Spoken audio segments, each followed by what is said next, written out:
Hello students, very good morning. और आपका एक बार फिर से स्वागत है दून नर्सिंग एकेडमी में। और आज के इस इम्पॉर्टेंट स्लाइड में हम डील करेंगे नॉर्सेट के कुछ बहुत ही इम्पॉर्टेंट क्वेश्चन से, और ऐसे क्वेश्चंस जो फार्माकोलॉजी से बनते ही बनते हैं। तो अगर आप नॉर्सेट के लिए फार्माकोलॉजी प्रिपेयर करना चाहते हो तो आपको दो चीज़ों का ध्यान रखना है। आपको इम्पॉर्टेंट ड्रग्स और उनके साइड इफ़ेक्ट्स और डिफरेंट ड्रग्स के इंटरेक्शन आपको पता होने चाहिए, है ना। तो आज का जो हमारा टॉपिक है डील करने का, वो हम डील करेंगे, हम रिवाइज करेंगे ड्रग का, और कौन कौन सी ड्रग इंटरेक्शन हमें एग्जाम पॉइंट ऑफ व्यू से याद होनी चाहिए, उस चीज को हम रिवाइज करेंगे। और साथ में हम देखेंगे एज अ नर्सिंग ऑफिसर आपका रोल क्या है, आपसे क्या क्वेश्चन पूछ सकता है अगर ड्रग इंटरेक्शन का क्वेश्चन आता है। किन ड्रग्स के बारे में हम देखेंगे, कौन सी ड्रग को किसके साथ नहीं लेना चाहिए, या फिर किस ड्रग को अगर दूसरी ड्रग के साथ ले रहे हैं तो मॉडिफाई करना चाहिए, या फिर अगर किसी ड्रग को किसी दूसरी ड्रग के साथ दे रहे हैं तो कौन सी वैल्यू का ध्यान नर्सिंग ऑफिसर को रखना चाहिए। तो हम देखेंगे इन ड्रग्स के बारे में बच्चे। सबसे पहले हम देखेंगे ओरल कॉन्ट्रासेप्टिव पिल्स, यानी कि अगर कोई महिला ओरल कॉन्ट्रासेप्टिव पिल्स ले रही है तो उस समय पर किन किन दूसरी दवाइयों का हमें ध्यान रखना है कि उस व्यक्ति को और क्या क्या नहीं दे सकते हैं, कौन सी मेडिसिन साथ में चलाने पे नर्सिंग ऑफिसर को क्या मॉनिटर करना है। इसी तरीके से हम देखेंगे फेनाटोइन के साथ कौन सी ड्रग्स नहीं लेनी है, क्रैनबेरी जूस किस तरीके से दूसरे ड्रग्स के एब्जॉर्प्शन पे इफेक्ट डालता है, मेटाबॉलिज्म में इफेक्ट डालता है। ग्रेप फ्रूट जूस से बच्चे ये मॉसबी के क्वेश्चन है, मॉसबी में कई बारी एनक्लेक्स में ये आपको क्वेश्चन बनते हुए नजर आएंगे। Phenytoin, cranberry juice, grapefruit juice, digoxin को कौन दूसरे ड्रग्स के साथ नहीं लेना है, ACE inhibitor, MAO inhibitor, antacid, alcohol, levodopa, iron supplement. ठीक है, तो आज के इस लेक्चर में हम ये डिस्कस करेंगे कि इन ड्रग्स को देते समय क्या ध्यान रखना है और दूसरे किन ड्रग्स के साथ नहीं देना है। चलिए स्टार्ट करते हैं अपनी पहली स्लाइड, और वो है ओरल कॉन्ट्रासेप्टिव पिल्स। बहुत इंपॉर्टेंट है, काफी बार क्वेश्चन पूछा जाता है बच्चे, मेरी बात ध्यान रखिएगा। जब भी कोई महिला ओरल कॉन्ट्रासेप्टिव पिल्स ले रही हो तो याद रखना, अगर उस महिला को टीबी भी है और उसे रिफेम्सिन नाम की दवाई चल रही है तो याद रखना प्रेगनेंसी हो सकती है वुमेन में। क्यों? क्योंकि बच्चे उसको चल रही है ओसीपी प्लस उसको चल रही है रिफाम्पसिन। तो रिफाम्पसिन क्या करता है बच्चे, ये लीवर में से कुछ एंजाइम्स को इंड्यूस करता है, एंजाइम इंड्यूसर भी कहा जाता है। ठीक है, ये लीवर पे इफेक्ट करता है जिसकी वजह से कुछ एंजाइम का सिक्रीशन होता है, और ये एंजाइम ओसीपी में मौजूद एस्ट्रोजन प्लस प्रोजेस्टेरोन को क्या करते हैं, मेटाबोलाइज करते हैं। आप अगर ये इसको मेटाबोलाइज करेंगे तो ओसीपी का इफेक्ट क्या हो जाएगा, कम हो जाएगा, यानी कि प्रेगनेंसी का रिस्क बढ़ जाएगा। इसलिए ध्यान रखना, मौसमी में प्रश्न पूछा जाता है, एक फीमेल जो ओसीपी ले रही है उसके साथ अगर वो रिफाम्सिन ले रही है तो प्रेगनेंसी का रिस्क है। एज अ नर्सिंग ऑफिसर आपको क्या एजुकेट करना है वो आपसे पूछेगा एग्जाम में। तो एज अ नर्सिंग ऑफिसर आपको बताना है कि आपको बैकअप कॉन्ट्रासेप्शन का यूज करना है, जैसे कि कॉन्डोम्स, बैरियर मेथड्स का यूज करना है ओसीपी के साथ साथ, ताकि प्रेगनेंसी के रिस्क को कम किया जा सके। तो पहला पॉइंट ध्यान रखिएगा, बहुत इंपॉर्टेंट पॉइंट नॉर्सेट से बन रहा है, क्या है, कभी भी अगर किसी को ओसीपी चल रही है और उसको रिफाम्सिन भी चल रही है तो आपको बैकअप कॉन्ट्रासेप्शन के लिए पेशेंट को एजुकेट करना है कि आपको दूसरा कॉन्ट्रासेप्शन भी यूज करना है, वरना प्रेगनेंसी हो सकती है। चलिए अगला क्वेश्चन जब हम देखते हैं, वहां पर लिखा हुआ है जब भी हम ओरल कॉन्ट्रासेप्टिव पिल्स को किन ड्रग्स के साथ देते हैं, फेनाटोइन, कार्बेनोजेपाइन, फिनोबार्बिटॉल, ये तीनों एंटी एपिलेप्टिक ड्रग हैं बच्चे, है ना, सीजर्स के लिए दी जाती हैं।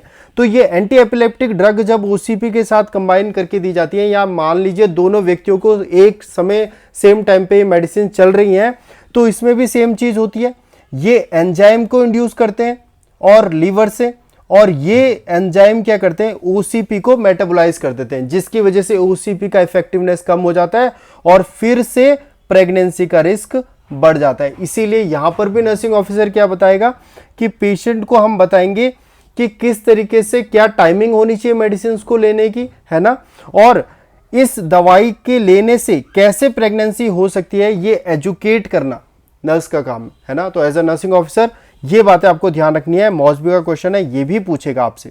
तो दो चीजें यहां से क्लियर हो गई हैं।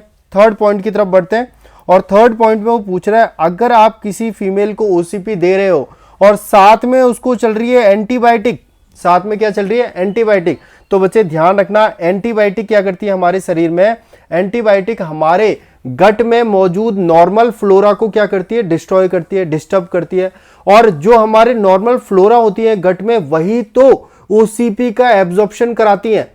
तो अगर गट, नॉर्मल फ्लोरा की जो गट है, अगर वो डिस्टर्ब हो जाएंगे एंटीबायोटिक लेने की वजह से, तो ओसीपी का एब्जॉर्प्शन बच्चे नहीं होगा। और अगर ओसीपी के एब्जॉर्प्शन अगर कम होगा तो उसका इफेक्ट भी कम होगा। तो हमें क्या, नर्सिंग ऑफिसर का हमारा क्या रोल है, डॉक्टर को इन्फॉर्म करो कि पेशेंट टेम्पररी प्रोटेक्शन यूज करने के लिए बोलिए। हमें डॉक्टर को इन्फॉर्म करना है कि डॉक्टर ओसीपी और साथ में एंटीबायोटिक पेशेंट को चल रही है, तो हम ये प्रेफर कर सकते हैं कि हम पेशेंट को बैकअप कॉन्ट्रासेप्शन यूज करने के लिए बोले, क्योंकि यहां पर रिस्क ऑफ प्रेगनेंसी है। ठीक है, समझ में आ गया। तो 3 मेन पॉइंट यहां से मौसबी से बनते हैं, इन तीनों को याद रखिएगा। नेक्स्ट स्लाइड में हम आगे बढ़ते हैं। चलिए अब हम देख रहे हैं नेक्स्ट, ओके, नेक्स्ट हम देख रहे हैं वॉरफेरिन। अब हम वॉरफेरिन के बारे में क्या क्या बातें देखेंगे बच्चे। वॉरफेरिन, अगर आप वॉरफेरिन को एस्पिरिन और एनसेड्स के साथ ले रहे हो तो ध्यान रखना बच्चे, वॉरफेरिन ब्लड को थिन करता है और एस्पिरिन और एनसेड्स भी एंटीप्लेटलेट फंक्शन करते हैं। तो अगर दोनों के दोनों सेम काम कर रहे हैं तो ब्लीडिंग का रिस्क बढ़ जाएगा। इसीलिए अगर अब वॉरफेरिन और एस्पिरिन किसी पेशेंट को साथ में चल रही है तो उसमें ब्लीडिंग का रिस्क ज्यादा है। आपको एज अ नर्सिंग ऑफिसर क्या ऑब्जर्व करना है, आपको देखना है कहीं गम्स से ब्लीडिंग तो नहीं हो रही है, कहीं ब्लैक स्टूल तो नहीं आ रहा है। ब्लैक स्टूल भी क्या बताता है, ब्लीडिंग इन स्टूल।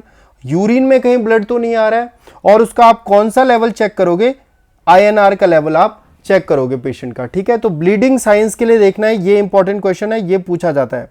अगर किसी को वॉरफेरिन और एस्पिरिन या फिर एनसेड्स साथ में चल रही है तो ब्लीडिंग रिस्क बढ़ जाएगा। नेक्स्ट है वॉरफेरिन बच्चे, अगर वॉरफेरिन, मेट्रोनिडाजोल, एरिथ्रोमाइसिन, सिमेंटिडिन के साथ लिया जा रहा है तो ये क्या करते हैं बच्चे, ये लीवर में से एंजाइम को इंड्यूस करते हैं, इसीलिए इन्हें एंजाइम इंड्यूसर्स बोला जाता है।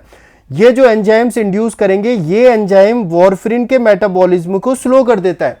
और जब वॉरफेरिन का मेटाबॉलिज्म कम हो जाएगा तो वॉरफेरिन की टॉक्सिसिटी लेवल ब्लड में क्या हो जाएगा, बढ़ जाएगा, और वॉरफेरिन की टॉक्सिसिटी हो जाएगी। और आपको पता है अगर वॉरफेरिन बढ़ेगा तो ब्लीडिंग का रिस्क बढ़ जाएगा। नेक्स्ट बात करते हैं, नेक्स्ट जो है वो है वॉरफेरिन को अगर हम रिफाम्सिन या कार्बाजिपाइन के साथ लें, सेम चीज है बच्चे, बिल्कुल सेम चीज है। अगर रिफाम्सिन और कार्बाजिपाइन के साथ लिया जा रहा है तो ये भी क्या करते हैं, वॉरफेरिन के इफेक्ट को कम करते हैं। ये अगर रिफाम्सिन और कार्बाजिपाइन के साथ ली जा रही है तो वॉरफेरिन का इफेक्ट क्या हो जाएगा, कम। और अगर वॉरफेरिन का इफेक्ट कम होगा तो क्लॉट का रिस्क बढ़ जाएगा, क्लॉट का रिस्क बढ़ जाएगा बच्चे। ठीक है, और यहां पर मैं आपको बताता हूं बच्चे सेकंड पॉइंट में, ठीक है, तो बच्चे यहां पर क्या हो रहा था, वॉरफेरिन के मेटाबॉलिज्म को कम कर रहे थे। जब वॉरफेरिन का मेटाबॉलिज्म कम हो रहा था तो उसकी वजह से टॉक्सिसिटी हो जा रही थी, यानी इसको ब्लड में लेवल बढ़ जा रहा था। यहां पर क्या हो रहा है, ये वॉरफेरिन के इफेक्टिवनेस को कम करेंगे जिसकी वजह से क्लॉट का रिस्क बढ़ जाएगा। ठीक है, और वॉरफेरिन को कभी भी एनसेड्स या एस्पिरिन के साथ नहीं लेना। चलिए आगे बढ़ते हैं। नेक्स्ट है बच्चे, वॉरफेरिन को कभी भी क्रैनबेरी जूस के साथ नहीं लेंगे। और ये क्वेश्चन मौसबी में है बच्चे, एज अ नर्सिंग ऑफिसर आपको बोलना है कि अगर आपको वॉरफेरिन नाम की दवाई चल रही है तो आपको क्रैनबेरी जूस नहीं लेना है, क्योंकि बच्चे लीवर में जब मेटाबॉलिज्म हो रहा होता है वॉरफेरिन का तो ये क्रैनबेरी जूस उस मेटाबॉलिज्म को स्लो कर देती है, जिसकी वजह से वॉरफेरिन का लेवल ब्लड में क्या हो जाता है, बढ़ जाता है, क्योंकि उसका मेटाबॉलिज्म स्लो हो गया है। और जब उसका लेवल बढ़ जाता है तो ब्लीडिंग का रिस्क बढ़ जाता है। इसीलिए क्वेश्चन आता है मौसबी में डायरेक्टली पूछा हुआ है, अगर एक पेशेंट को वॉरफेरिन नाम की दवाई चल रही है, if a patient is on warfarin, which among the following drug you will advise the patient not to take, और which among the following juices, answer क्या जाएगा, क्रैनबेरी जूस ना लेने की सलाह देंगे। पेशेंट को एजुकेट करेंगे कि अगर आपको वॉरफेरिन चल रही है तो कृपया करके क्रैनबेरी जूस ना लें। और मुझे आप कमेंट्स करके बताइए कि क्रैनबेरी जूस फीमेल्स में कब प्रेफर किया जाता है, कब दिया जाता है, कौन सी ऐसी कंडीशन है जिसमें क्रैनबेरी जूस फीमेल्स को दिया जाता है। चलिए नेक्स्ट जब हम बात करते हैं, वॉरफेरिन को ग्रीन लीफी वेजिटेबल्स के साथ नहीं देना है बच्चे, क्योंकि ग्रीन लीफी वेजिटेबल्स जैसे स्पिनेच, कैबेज, इसमें क्या होता है बच्चे, विटामिन के की मात्रा बहुत ज्यादा होती है। और विटामिन के किस में मदद करता है? ब्लड क्लॉटिंग में। किस में बच्चे? ब्लड को क्लॉट करने में विटामिन के मदद करता है। जबकि उसी का उल्टा काम, उसी प्रोसेस को ब्लॉक करने का काम कौन करता है? वॉरफेरिन। तो अगर ये दोनों एक दूसरे के अपोजिट वर्क कर रही है, इसीलिए वॉरफेरिन के साथ कभी भी क्या नहीं देना है बच्चे? वॉरफेरिन के साथ कभी भी ग्रीन लीफी वेजिटेबल्स आपको नहीं देनी है। चलिए नेक्स्ट हम देखते हैं फेनाटोइन। बच्चे फेनाटोइन से हमें क्या देखना है? फेनाटोइन को बच्चे किसके साथ ड्रग इंटरेक्शन देखो, सिमेंटिडीन, आइसोनियाजिड एंड वॉल्परिक एसिड। याद रखिए बच्चे, सिमेंटिडीन, आइसोनियाजिड और वॉल्परिक एसिड क्या करता है? फेनाटोइन के मेटाबॉलिज्म को स्लो कर देता है। जब वो फेनाटोइन के मेटाबॉलिज्म को स्लो कर देगा तो फेनाटोइन का लेवल ब्लड में क्या कर जाएगा बच्चे? बढ़ जाएगा। और जब फेनाटोइन का लेवल बढ़ जाएगा तो व्यक्ति को फेनाटोइन की टॉक्सिसिटी हो जाएगी। अब ये क्वेश्चन नॉर्सेट में बार बार आता है कि फेनाटोइन की टॉक्सिसिटी अगर किसी पेशेंट को हो जाए तो कौन कौन से लक्षण के लिए आप एज ए नर्सिंग ऑफिसर देखोगे? याद रखना बच्चे, भूलना मत। अगर फेनाटोइन की टॉक्सिसिटी हो जाए तो कौन कौन से लक्षण आते हैं? पेशेंट एटेक्सिया देखने को मिलेगा, यानी पेशेंट ढंग से चल नहीं पाएगा, निस्टिग्मस, आंखों का हिलना, स्लर्ड स्पीच। इन साइन के लिए ऑब्जर्व करो। अगर कोई व्यक्ति फेनाटोइन ले रहा है, साथ में वो आइसोनियाजिड ले रहा है और उसको बोलने में दिक्कत आ रही है, चलने में दिक्कत आ रही है, आंखें हिल रही है, तो समझ जाओ पेशेंट को हो चुकी है फेनाटोइन की टॉक्सिसिटी। क्योंकि आप जानते हैं कि ये जो 3 ड्रग्स हैं ये इसके मेटाबॉलिज्म को कम करती हैं, जिसकी वजह से इसका लेवल ब्लड में बढ़ सकता है और टॉक्सिसिटी हो सकती है। चलिए नेक्स्ट क्वेश्चन की तरफ मूव करते हैं। नेक्स्ट क्वेश्चन है यहां पर, नेक्स्ट क्वेश्चन, फेनाटोइन को नहीं लेना है बच्चे रिफाम्पसिन और कार्बामेज़ेपाइन के साथ। क्यों? फिर से वही बात, रिफाम्पसिन और कार्बामेज़ेपाइन क्या करती है? लीवर में से एंजाइम्स को इंड्यूस करती है, इन्हें एंजाइम इंड्यूसर्स कहा जाता है। और जो ये एंजाइम्स इंड्यूस कर रही हैं वो फेनाटोइन को मेटाबोलाइज कर देती है, जिसकी वजह से इसका इफेक्ट क्या हो जाता है? कम हो जाता है। और अगर फेनाटोइन का इफेक्ट बच्चे कम हो गया तो सीजर का रिस्क मुझे बताओ भाई, हम फेनाटोइन क्यों दे रहे थे? कि ताकि पेशेंट में सीजर का रिस्क कम हो। अगर फेनाटोइन का मेटाबॉलिज्म जल्दी हो जा रहा है तो सीजर का रिस्क बढ़ जाएगा। एज अ नर्सिंग ऑफिसर आपको देखना है कहीं पेशेंट में सीजर्स तो नहीं आ रहे, कहीं सीजर्स में रिस्क तो नहीं बढ़ गया है। इसीलिए ध्यान रखें, ये ड्रग्स कभी भी आपको साथ में नहीं देनी है। ठीक है, चलिए नेक्स्ट बच्चे, फेनाटोइन को कभी भी ओरल कॉन्ट्रासेप्टिव पिल्स के साथ नहीं लेना है। बार बार क्वेश्चन आता है बच्चे, मॉस भी आप सॉल्व करोगे, ये क्वेश्चंस आपको मिलेंगे, मेरी बातें ध्यान रखना। ओरल कॉन्ट्रासेप्टिव पिल्स अगर किसी फीमेल को चल रही है तो उसको फेनाटोइन मत दो, क्योंकि फेनाटोइन क्या करेगी? ओरल कॉन्ट्रासेप्टिव पिल्स की इफेक्टिवनेस को कम कर देंगी, उस महिला में प्रेगनेंसी हो सकती है। अगर वो लेना चाहती है तो उसको बोलो साथ में एक डिफरेंट बैरियर मेथड भी यूज करो, यानी कॉन्ट्रासेप्टिव मेथड भी यूज करो, जैसे कि वो कॉन्डोम्स यूज कर सकते हैं। तो यहां पर आपका क्वेश्चन बनेगा नॉर्सेट से। नेक्स्ट, फेनाटोइन को कभी भी अल्कोहल या क्रॉनिक यूज जो अल्कोहल का करते हैं बच्चे उनके साथ नहीं लेते हैं, वरना फेनाटोइन का मेटाबॉलिज्म बढ़ जाएगा। और अगर फेनाटोइन का मेटाबॉलिज्म बढ़ जाएगा तो उसका ब्लड में लेवल कम हो जाएगा बच्चे, है ना। और अगर उसका लेवल ब्लड में कम हो गया है तो हमें किसका रिस्क बढ़ जाएगा बच्चे? सीजर्स का। तो व्यक्ति को दौरे आ सकते हैं, जिसको बचाने के लिए हमने फेनाटोइन चलाई थी। ठीक है, तो ये ड्रग इंटरेक्शन भी याद रखिएगा कि अल्कोहल, अगर फेनाटोइन चल रही है तो स्ट्रिक्टली पेशेंट को बोलेंगे कि आपको अल्कोहल को क्या करना है? अवॉइड करना है। नेक्स्ट है बच्चे क्रैनबेरी जूस। क्रैनबेरी जूस से बहुत सारे क्वेश्चंस बनते हैं 9 सेट में, ध्यान रखिएगा। क्रैनबेरी जूस कभी भी वॉरफेरिन के साथ नहीं लेना है बच्चे, क्योंकि वॉरफेरिन का मेटाबॉलिज्म स्लो कर देगा। और अगर वॉरफेरिन का मेटाबॉलिज्म स्लो हो गया है तो उसका ब्लड में लेवल क्या कर जाएगा बच्चे? बढ़ जाएगा। और अगर वॉरफेरिन का लेवल ब्लड में बढ़ गया तो उसको क्या हो सकती है? ब्लीडिंग रिस्क हो सकती है। इसलिए क्रैनबेरी जूस और वॉरफेरिन को भी साथ में कभी भी नहीं देना है ना। और पेशेंट को बोलना है कि क्रैनबेरी प्रोडक्ट अवॉइड करो अगर आपको वॉरफेरिन नाम की ड्रग चल रही है तो। ठीक है, नेक्स्ट है क्रैनबेरी जूस को बच्चे एस्प्रिन और एनसेड्स के साथ भी नहीं देते हैं, क्योंकि एस्प्रिन और एनसेड्स एंटीप्लेटिलेट एक्शन करते हैं, ब्लड को थिन करते हैं, और वहीं क्रैनबेरी जूस भी ब्लड को थिन करता है, तो ब्लीडिंग और बढ़ सकती है बच्चे। इसीलिए साथ में इसको यूज करना अवॉइड करना चाहिए। ठीक है, यहां पर आप देख लीजिए ब्लीडिंग और बढ़ सकती है। चलिए नेक्स्ट, तो बच्चे अभी तक हमने क्रैनबेरी जूसेस तक ड्रग इंटरेक्शंस देख ली हैं। आने वाली जो ड्रग इंटरेक्शंस हैं ग्रेप फ्रूट जूस की और आगे जाके डिजॉक्सिन वगैरह की, ये जो ड्रग इंटरेक्शन है बच्चे ये हम देखेंगे नेक्स्ट स्लाइड में। ठीक है, तो नेक्स्ट वीडियो में हम इनको कवर करेंगे।